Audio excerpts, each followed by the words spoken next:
Let me share with you a message today because today we are acknowledging our men and women in uniform. Everyone stand together please as we turn our Bibles to Romans chapter 13. Romans chapter number 13, verses 1 to 4. Okay? Romans 13, 1 to 4. At bago tayo magsimula sa preaching, kakantahin natin yung The Fight is On. Laban ang pinag-uusapan, ha?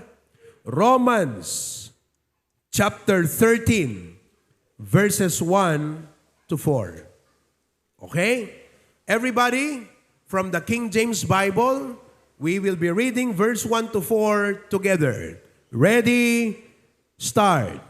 Let every soul be subject unto the higher powers, for there is no power but of God.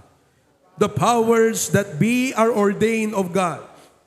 Whosoever therefore resisteth the power, resisteth the ordinance of God.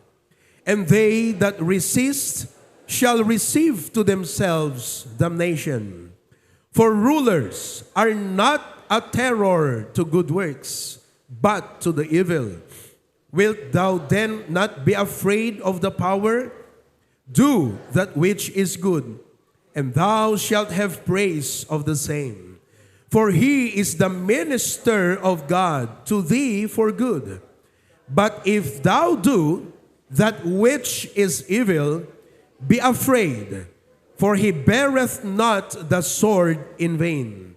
For he is the minister of God, a revenger to execute wrath upon him that doeth evil.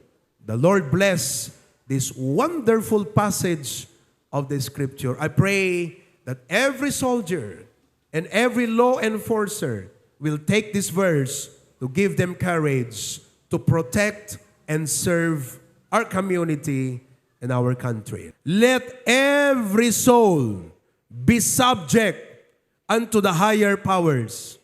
Ang ibig pong sabihin niyang subject ay magpasailalim, magpasakop. The Lord had ordained, it says, for there is no power but of God. Ibig sabihin, ang mga kapangyarihang ito ay galing sa ating Diyos. And because we believe God and we respect God, we should also respect the honor or the power that God has ordained. Verse 2, whosoever therefore resisteth the power. Tatandaan po ninyo, nang kausap dito ay ang mga Kristiyano, the church at Rome. And that's the same way with us today. It says, whosoever therefore resisteth the power, resisteth the ordinance of God. Mga kapatid, ang mga kapangyarihang ito ay ordinansa na Diyos ang nagtalaga. Papalit-palit man ang mga personalidad na gumaganap ng mga tungkuling ito na may dalang kapangyarihan. Subalit, dapat nating kilalanin hanggang sa punto na hindi lang tayo magpasakop, kundi dapat ipanalangin ang mga personalidad na gumaganap ng tungkuling may kapangyarihan sapagkat ang Diyos natin mismo ang nagtalaga ng mga kapangyarihang ito. I wonder how many churches today are praying for our law enforcers. It is always the norm and easy way to criticize the law enforcers. But instead of criticizing law enforcers, when you are criticizing the enforcement of the law, you are criticizing and saying, God, you are not efficient. Why don't you pray and say, God, you help that man that you have placed in that position of power. Enable him. Give him wisdom. Sapagkat wala naman po magagawa ang ating pagpupuna. Meron ba? will your criticism affect change? Will your criticism affect any of the system? Nothing. But your prayer will. We all believe that prayer is powerful. No prayer, no power. Less prayer, less power. More prayer, more power. So if we all come together with an honest and sincere heart, having that faith, believing that God can effect change to the systems of our government, then we ought to come together in prayer and pray for those in government. Alam niyo po, ang ating mga law enforcers at ang ating mga kasundalahan ay tao pa rin. May limitasyon. Subalit meron silang dedikasyon. Meron silang pinaglalaban. May misyon, may tungkuling. They are bound by a calling from the government. And whatever, however, they will do it, will affect us all. That is why today, in this Law Enforcement Sunday, it is to bring awareness. Sana mas marami pang mga churches ang gagawa ng ganito. Ano, sir? I mean, look, sana sa ating schedule, kung merong National Bible Day, kung may National Baptist Day, palagay ko dapat may mga Law Enforcement Day. Pag may Law Enforcement Day, sisiguraduhin ko sa inyo, ako na ang isa na magpupromote sa mga kasama nating pastor. You've got to have a program in your church where you invite your chief of police and the officers of the PNP so your church will be aware of our responsibility of praying for them. Amen po ba? Dapat yung mga ganyang bagay pinapalakpakan. Hindi ho dahil gusto kong mapalakpakan, kundi dapat sinasang-ayunan natin yan. Mukhang nagugulat kayo Sabi mo sa katabi mo, relax ka lang. Ngayon, papaano ito? Listen, papaano ito magagawa ng buong probinsya? Dapat may magsimula. At palagay ko po, tayo na ang isa sa mga churches sa probinsya na nagsimula nito. Hindi ko sinasabi ito para magyabang. Sinasabi ko ito para masiyahan kayong mga members. Just try to imagine if one day all Baptist churches and other churches who would want to adopt the idea would invite a policeman to their congregation so that the pastor will take that opportunity to raise a glorious awareness sa kanyang mga miyembro at sabihin, mga kapatid, nandito ang mga pulis natin, pinaglilingkuran tayo. Paglingkuran natin sila ng panalangin. At hindi lang po sila, listen, hindi lang sila ang ipanalangin natin, pati mga pamilya nila. Yeah, we have to pray for their families. I mean, just try to imagine how it will greatly boost their moral. Biruin nyo yan. Kung ang buong probinsya, yung pulis sabi niya, man, I have many churches praying behind me. So, anong mangyayari? Una, mababalansa yung kanyang isip pag nag-iisip ng masama. Naku, hindi ako gagawa ng masama. Pinapanalangin ako ng mga churches Hindi ako magkukurap. Hindi ako gagawa ng mali. Kasi pinapanalangin ako ng mga churches. Ngayon, pagdating naman sa pagganap ng tungkulin, gagawin ko ang tama, hindi ako kakabahan, hindi ako matatakot. Bakit? Maraming churches ang nananalangin sa aking likuran. I mean, look at this. Church, you don't only know the sense and feeling of confidence I have every time I speak before hundreds and thousands of people, knowing that I have a church with 600-700 membership praying behind me every time I preach. Alam nyo ba kahapon, nung ako po ay nagsalita doon sa MMSU, with almost 500 college students. I spoke in that leadership seminar. Alam nyo lahat yan. Kung hindi nyo alam yan, baka absent kayo nung in-announce ko.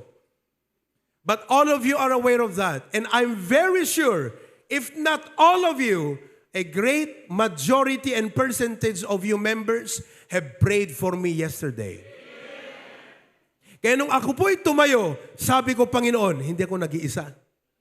Una, kasama kita, ang Ama at ang Anak at ang Banal na Espiritu. The Father, the Son, and the Holy Spirit. Pangalawa, kasama ko ang mga hundreds of members of HBBC sa bagay na ito. Let's try to imagine the sense of confidence I have na pag ako tumayo, sabi ko, Panginoon, meron akong 500 mga miyembrong nananalangin para sa akin. At isipin nyo, sa dami ng problema, sa dami ng stress, sa dami ng trabaho, kung alam mo na may nananalangin para sa'yo, try to imagine how it will boost your confidence and say, man, I can do it. Number 1, I have Christ in me. Number 2, I have churches praying for me. Intindihan nyo yan? Kaya HBBC, sinimulan na natin to. Ituloy-tuloy natin ito taon-taon. At hindi lang natin ito itutuloy-tuloy. Ipopromote ko rin ito sa ibang mga kapastoran. Pag nag-conference tayo and the pastors will come over here, we are going to host a conference on June and we hope to have 100 pastors come or even more. I am going to promote this to them. Sa biyaya po ng Panginoon, marami po ang mga pastor, pag nakita nila yung idea at sabi nila, maganda yan at ginawa nila, man, we can effect change in our society. Wala naman tayo, inuulit ko, wala tayong magagawa kung palagi tayong criticize, kung palagi tayong condemn. Why don't you light in the darkness? Shine, lit a light in the darkness. Magliwanag tayo sa kadiliman. Amen po ba? Oh, alam nyo, by the grace of God, di ba, pinupuntahan ko yung mga mayors kung saan meron tayong mga outreaches, like, Paway, Lawag City, hopefully, Bacarra and Pasugin and the rest. By the grace of God, may mga pastors na rin na nilalapitan nila yung kanilang mayor. Sabing ganyan, Mayor, pwede bang magbigay kami ng message dyan sa flag ceremony? I'm so glad. Pag pinopost na nila yan sa Facebook, sabi nila, I delivered a Bible devotion during the flag ceremony. Sabi ko, kahit hindi ako nag-preach doon, natutuwa ako. Why? Because my burden is for our province. Ilang daang libo ang tao dito sa probinsya. Naunawaan po ninyo, lahat yan halos nagkiklaim na Kristiyano. Pero hindi lahat yan na nagkiklaim ng Kristiyano sang-ayon sa Biblia. Karamihan, tradisyon. And it's about time that we tell them the truth. But we have to pray. Amen? Oh, introduction pa lang yun, mga kapatid. That is the introduction to the introduction of this message. Pira? Wow, I cannot, I usually would like to follow my outline, pero hangko mas baalan riknak nga mangiyibkas, kakabsat tiragsak ko, nga makita dagiti law enforcers tayo, being led by the highest rank dito sa ating probinsya, si Sir PD. Hana mas baalan di riknak. I'm so glad. I'm so glad. We just met. Nag-meet lang po kami nung nandun at nag-meeting siya. At Sir, pinakilala ko ang aking sarili. Kaibigan ako ni Sir Julius. And, he came today. I praise God for that. But shortly, with this message, I'd like to bring with you today the traits of a good soldier. The traits of a good soldier or a law enforcer. And I would like to relate this message, the analogy of a soldier and a law enforcer to us, Christians, as soldiers. Sapagkat kung ikaw ay Kristiyano, ikaw ay sundalo ni Kristo. If our law enforcers are called to protect and serve, we are also called to protect and serve. And because of that, we are Christian soldiers. Now, a good soldier or a good law enforcer is first of all brave to the point of death. That's what a good soldier is. He is brave to the point of death. The word brave means ready to face and endure danger or pain or unpleasant conditions. Ibig sabihin, nakakondisyon ang ating isip at ang ating puso, ang ating damdamin, ang ating katawan, ang buong pagkatao natin na may mga haharapin tayong mga dagok at mga panganib at mga masasakit at mga hindi inaasahang mga bagay. Subalit, hindi tayo tumatalikod sa ating tungkulin. Inaharap natin ito kahit na ang kapalit ay buhay pa. That's what it means to be brave. It's not just being brave na nagtatapang-tapangan. Ito po ay courage na nag-uugat sa sense of being responsible.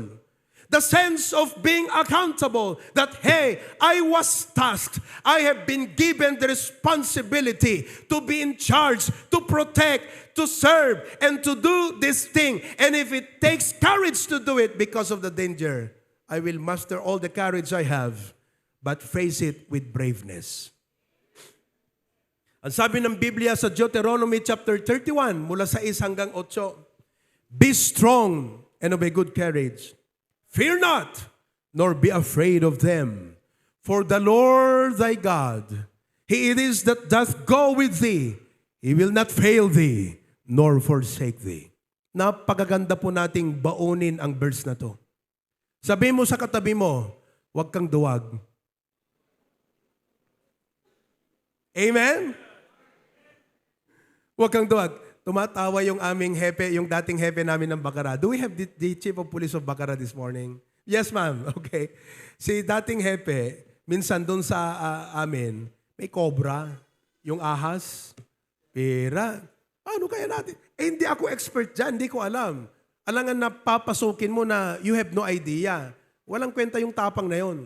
Di ba? Dapat yung tapang, alam mo yung gagawin mo, but no matter how it turns out, gagawin mo yan.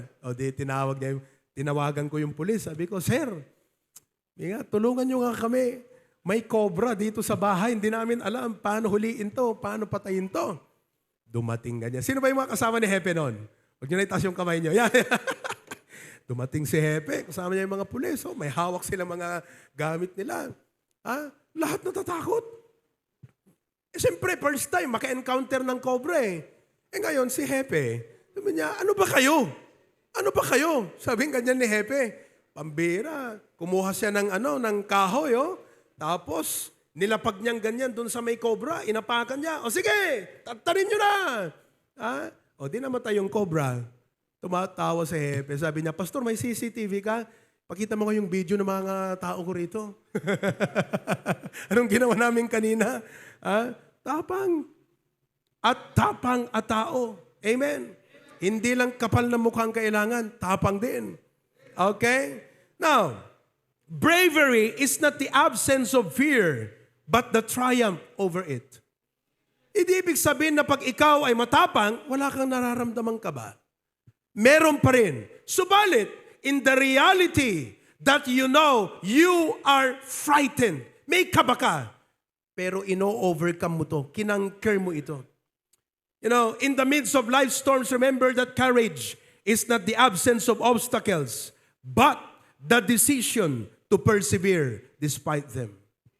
And just as our police officers are guardians of our communities, we are guardians of the truth. Mga kapatid, tayo rin ay guardians ng katotohanan. We are guardians of our families. Kaya bilang mga tatay, we need to guard our families. Are you guarding your family? Are you guarding your children? We are guardians of our families.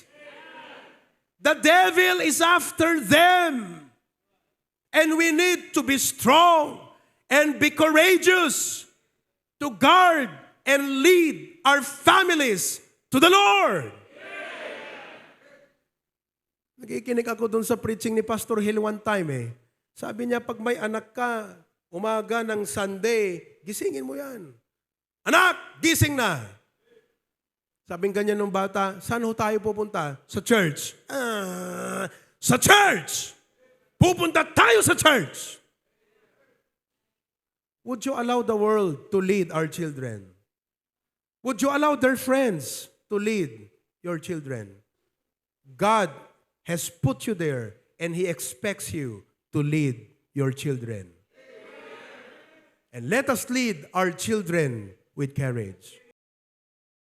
And even to the face of death. Acts chapter 20, verse 24.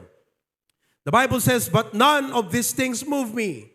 Neither count I my life dear unto myself, so that I might finish my course with joy, and the ministry which I have received of the Lord Jesus, to testify the gospel of the grace of God. You know, the Apostle Paul said, none of these things move me. Neither count I my life dear unto myself. Kaya po niya sinabi, for to me to live is Christ, and to die is gain. Hindi ka natatakot sa kamatayan. Kayo ba natatakot sa kamatayan? Ayaw pa natin mamatay, pero hindi tayo natatakot sa kamatayan. Bakit? Kasi alam natin kung saan tayo pupunta pag tayo namatay.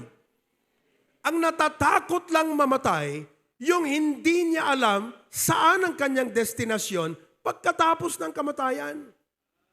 So if you're not afraid to die, and we consider that death is gain, we should not be afraid to die for the truth and for the Lord Jesus Christ.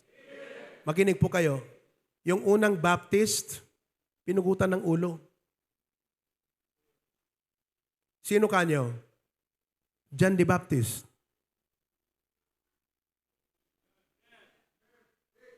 The word John the Baptist means John the Baptizer. Mamautisar. One time, pinugutan po siya ng ulo. Oh, do you know how the apostles of Jesus Christ died? Paano po sila namatay? Paul was beheaded. Peter was crucified upside down. Sino tong mga to? Si Pedro ay isang dating mayamang mangingisda. His family owned a boat. Meron silang net.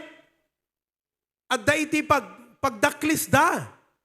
And they are rich family. But then everything turned different when Jesus called them and said, follow me, I will make you fishers of men. Hindi na isda ang hahanapin nyo, tao na ang hanapin nyo at ilapit nyo sa akin. At dahil po sa kanyang pananampalataya at paninindigan, He was crucified upside down. Alam niyo kung bakit? Pinako siya sa krus pero ang paa sa taas. Ang ulo sa baba. Alam niyo kung bakit? Ginawa niya, nangyari sa kanya yon? Request niya yun eh. Ang sabi sa kanya, ipapako ka namin sa krus. Di pinako siya sa krus. Nag-request. Sabi niya, you know what? I am not worthy to die in the fashion that my Lord has died. If you will crucify me, then do it upside down. Hindi ako worthy na mamatay kagaya ng pagkamatay ng aking Panginoon. And upon his request, they granted. Kaya binaliktad. Nasa babang ulo, nasa itaas ang paa. He was crucified upside down. But he never cleansed. He never bulged and ins na siya po ay tumalikod sa pananampalataya. Andrew went to the land of the man-eaters. Hindi siya natakot. Alam niya na yung kanyang pupuntahan is the land of barbaric people. These are people who are cannibals. Hindi lang sila mahilig sa baboy. Mahilig pa sila sa tao. And even with that, Andrew was not afraid. In what is now as the Soviet Union, Christians there claim that he was the first to bring the gospel to their land. He also preached in Asia Minor, modern Turkey and Greece, where he is said to have been crucified. Yun yung mga unang ninuno natin sa Kristiyano. Matthew was stabbed to death in Ethiopia. Hello. James, he was stoned and clubbed to death. Simon the Zealot ministered in Persia and was killed after refusing to sacrifice to the sun god. Matthias, siya po yung pumalit kay Judas, he was burned alive. Wala pang bumbero noon. Pero sinunog siyang buhay. John the Beloved was thrown into a burning oil. Ang tindi ng mga kinakailangan nilang harapin. Pero hindi po sila tumalikod. Ikaw, nagkasakit lang ang buhok mo, hindi ka na pumasok sa simbahan. Napuyat ka lang, hindi ka na nag-church. Hello? Anong klaseng Christianity yan? Nasaan si Kristo? Ano ang commitment? What kind of commitment is that? I mean, look, it would be absurd for a soldier and law enforcer that's on the front line of the battle, facing the war. The general said, move forward. Pero nagtatakbuhan. Nakakatawa yun. Sapagkat a soldier and a law enforcer has made a promise that I'm going to live to protect my country and die protecting my country. How about us Christians? Masyado na yata tayong pinagpala ng Diyos. May term yan sa Tagalog na parang, alam mo, masyado na nating minahal ang pagpapala. Masyado nating minahal ang enjoyment ng buhay na ito. Na hindi na tayo pwedeng magsakripisyo para sa ating Panginoon. Na kahit konting bagay, ang laking sakripisyo para sa iyo. Samantalang si Kristo, binigay niyang lahat para sa atin. None of us should be complaining. Hello?